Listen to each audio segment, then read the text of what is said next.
برای من بهترین اتفاقه، این همه عشق و این همه علاقه، توی چشات این همه اشتیاقه. برای من بهترین اتفاقه، یه اتفاق خوب و دوست داشتنی، همین که میگی تا ابد با منی، همین که میگی دلت اینجا گیره، تو هستی که عاشقی پا میگیره. چشماتو وا کن عشقم، به من نگاه کن عشقم، این قصه شیرین و بی انتها کن عشقم. چشماتو وا کن عشقم، به من نگاه کن عشقم، این قصه شیرین و بی انتها کن عشقم.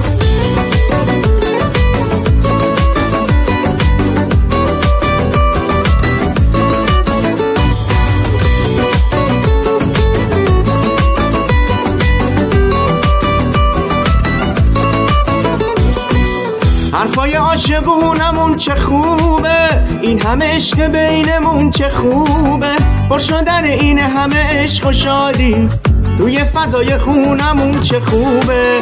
کاش بدونی واسم عزیز سرینی، کاش که توی چشامینو ببینی، کاش که دلت هیچ وقت هوایی نشه، آخر این قصه جدایی نشه. چشماتو وا کن عشقم، به من نگاه کن عشقم، این قصه شیرین و بی انتها کن عشقم. چشماتو وا کن عشقم، به من نگاه کن عشقم، این قصه شیرین و بی انتها کن عشقم.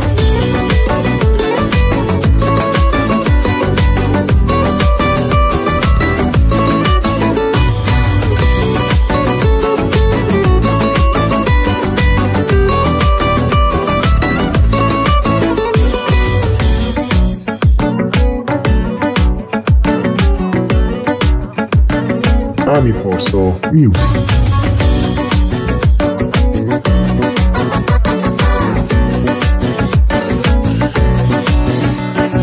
برای من بهترین اتفاقه، این همه عشق و این همه علاقه، توی چشات این همه اشتیاقه. برای من بهترین اتفاقه، یه اتفاق خوب و دوست داشتنی، همین که میگی تا ابد با منی، همین که میگی دلت اینجا گیره، تو هستی که عاشقی پا میگیره. چشماتو وا کن عشقم، به من نگاه کن عشقم، این قصه شیرین و بی انتها کن عشقم. چشماتو وا کن عشقم، به من نگاه کن عشقم، این قصه شیرین و بی انتها کن عشقم.